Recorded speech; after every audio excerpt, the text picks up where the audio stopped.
আজকের এই ইদ্রাকপুর সম্পর্কে আমরা জানব, কীভাবে সৃষ্টি এই ইদ্রাকপুরের এবং এই মুন্সিগঞ্জের উপনাম কী ছিল, বর্তমানে কীভাবে মুন্সিগঞ্জ হলো, সব কিছু আজকে সেখানে গিয়ে আমরা জানতে পারবো ইনশাআল্লাহ। আসসালামু আলাইকুম এভরিওয়ান, কেমন আছেন সবাই? আশা করি সকলেই ভালো আছেন, আমিও ভালো আছি আপনাদের দোয়ায়। আজকের team freedom ride Munshiganj explore ride Idrakpur.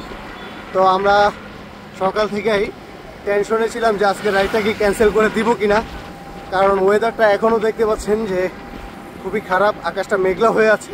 যদিও এই ওয়েদারগুলো কিন্তু খুবই সুন্দর সাইকেলিং করার জন্য, তবে বৃষ্টি ভেজা রাইড শরীরের জন্য অনেক সময় ক্ষতি বয়ে আনে, জ্বর ঠান্ডা, আবার অনেক সময় সাইকেলের পার্টসপাতিও ক্ষতি হয়।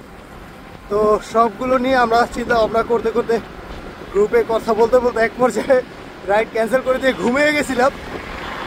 সেখান থেকে আমাদের রাইডার ভাইয়েরা রাইডের প্রতি সাড়া দিয়ে তারা বলছে যে রাইডটা করতেই হবে, প্রয়োজনে 1 ঘন্টা পরে স্টার্ট দেন। আমরা 7টা বাজে রাইড স্টার্ট করে এখন কিন্তু চলে যাচ্ছি মুন্সিগঞ্জের উদ্দেশ্যে। তো আমাদের রাইডাররা কিন্তু সামনে আসছে, সবাই সিঙ্গেল লাইনে রাইড করছে আর আমরা আগাচ্ছি। এখন আমরা অবস্থান করছি নারায়ণগঞ্জ হাইওয়েতে। যাই না দা, যাও হয়তো যাত্রী নামাইব। এই মুহূর্তে আমরা নারায়ণগঞ্জের চাষারাতে অবস্থান করছি। হ্যাঁ অবশ্যই, আসতে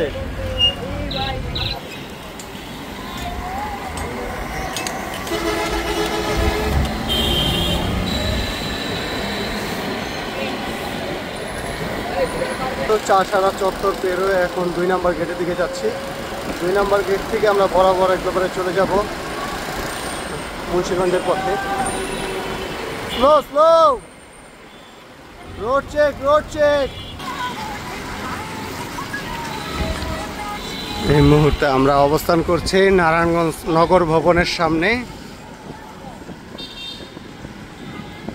এই নারায়ণগঞ্জ নগর ভবনটা কিন্তু খুবই সুন্দর, সেই সাথে সবচাইতে সুন্দর হচ্ছে এখানে আল্লাহর 99টি নাম দিয়ে একটি স্থাপনা তৈরি করা হয়েছে, যেটা দেখতে খুবই চমৎকার এবং রাতের বেলা কিন্তু আরও বেশি সুন্দর লাগে, কারণ রাতের বেলা এটাকে লাইটিং করা হয়, খুবই সুন্দর লাগে রাতের বেলা।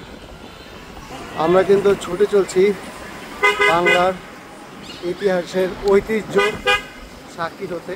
আমরা আজকে যাব মুন্সিগঞ্জের ইদ্রাকপুর কেল্লাতে, যেটা মোগল আমলে মোগল সাম্রাজ্য থেকেই সৃষ্টি হয়েছিল। তো এটাকে আমরা ভিজিট করতে যাব আজকে। পঞ্চবটি থেকে মুক্তারপুর ব্রিজের এই রোডটার ভিতরে কাজ চলমান, তাই আমরা ওই রোডটাকে অ্যাভয়েড করে এখন একটা ছোট্ট সরু গলির ভিতর দিয়ে ঢুকে গেলাম শর্টকাট হিসেবে। আবার রাস্তাও ভালো, এনভায়রনমেন্টটাও খুবই চমৎকার। একবার রাইট টার্ন হচ্ছে, একবার লেফট টার্ন হচ্ছে, তবে ব্রেকারগুলো মাঝে মধ্যে একটু বেশি ডিস্টার্ব করছে।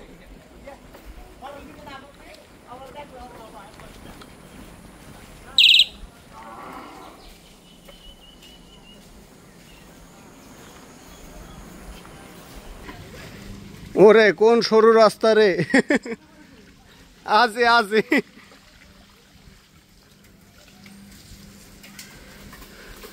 মনে হয় একজনের রাস্তা। হ্যাঁ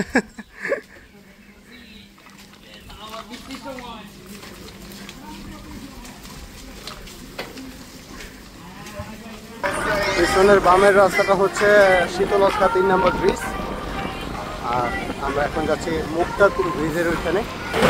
এই মুহূর্তে আমরা অবস্থান করছি মুক্তারপুর ব্রিজে, আর এই মুক্তারপুর ব্রিজ থেকে নেমে আমরা কিন্তু হাতের বামে হরগঙ্গা কলেজের সামনে দিয়ে চলে যাব আজকের গন্তব্য ইদ্রাকপুরে। এই যারা আজকে বৃষ্টির কারণে রাইডে আসে নাই তারা কিন্তু মিস করলো, ভীষণ মিস করছে।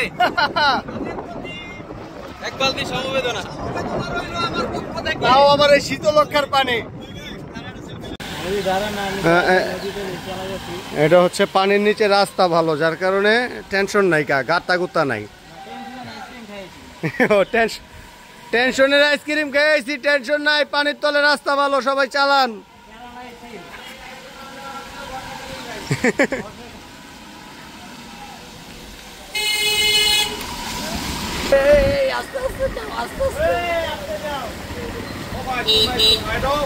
হ্যাঁ সাইডে তো আছি, আপনি ডাইনে যান।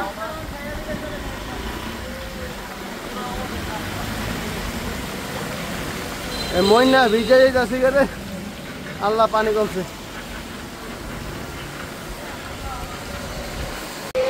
এই মুহূর্তে আমরা মুন্সিগঞ্জে সকালের নাস্তা বিরতি দিচ্ছি, হ্যাঁ সালমান হোটেলে। আসলে আজকে রাইডটা কিন্তু খুবই আশ্চর্য। হ্যাঁ আমার কথায় খালি রাইড না, আরেকজনও আছে।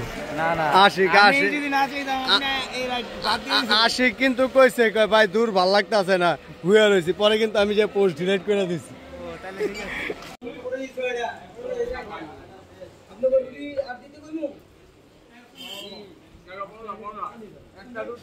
এই মুহূর্তে আমরা চলে আসছি মুন্সিগঞ্জ ঈদগাহপুরে। ওয়াটার আছে স্লো,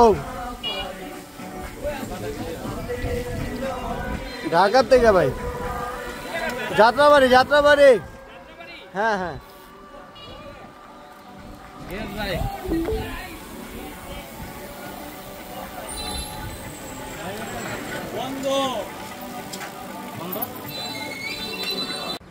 আমরা ভিতরে প্রবেশ করতে পারি নাই, তো কি হয়েছে, আমরা কিন্তু ড্রোন উড়িয়ে দিছি। আমরা উপরে উড়িয়ে দিলাম হেলাল ভাইয়ের ড্রোন, যার মাধ্যমে ভিতরের সৌন্দর্যটা আমরা উপভোগ করতে পারলাম। ঈদগাহপুর কেল্লাটি মুন্সিগঞ্জ শহরে অবস্থিত। সম্ভবত বাংলার সুবাদার ইসলাম খাঁ অথবা মীর জুমলা 1600 শতকের দিকে পর্তুগিজ ও মগ জলদস্যুদের থেকে রক্ষা করতে কিছু স্থানে 3টি জলদুর্গ তৈরি করেন। তার মধ্যে একটি হচ্ছে ঈদগাহপুর কেল্লা। এটি মুন্সিগঞ্জ জেলা সদরের ইসামতি নদীর পশ্চিম তীরে ঈদগাহপুর নামক স্থানে, আর অন্য দুটি নারায়ণগঞ্জের হাজীগঞ্জ ও সোনাকান্দা। ঈদগাহপুর কেল্লাটি সংরক্ষিত করা হয় 1909 সাল থেকে। ঈদগাহপুরের ঈদগাহ সাহেব আয়া পড়ছে দিয়ানে, রাইট। কেল্লাটি বন্ধ থাকায় ভিতরের অংশ দেখাতে পারলাম না, এর জন্য দুঃখিত। দেখানো হবে অন্য কোনো একদিন।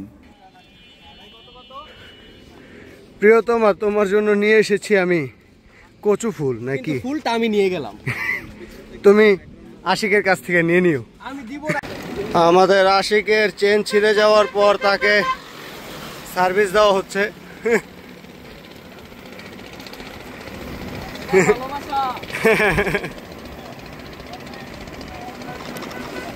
হ্যান্ডেল ধরে লো, টান খেলে স্পিড বেড়ে যাবো পিছেরটার।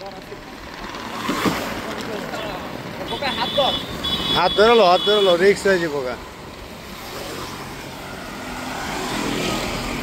ঈদগাহপুরের কিছু কিছু সৌন্দর্য আমাদের চোখে লেগেছে ড্রোনের মাধ্যমে, যেই ভিডিওগুলো আপনাদেরকে দেখাতে পারলাম না।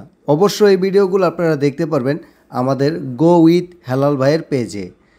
ঈদগাহপুর থেকে বের হওয়ার পর আমরা কিন্তু গ্রুপকে ছেড়ে দিয়েছি রাইড শেষ করার জন্য, আর আমরা যাচ্ছি আস্তে ধীরে, কারণ আমাদের আশিকের সাইকেলের গিয়ারটা ভেঙে গিয়েছে, চেনটাও ছিঁড়ে গিয়েছে, তাই আমরা যাচ্ছি আস্তে ধীরে আশিককে নিয়ে।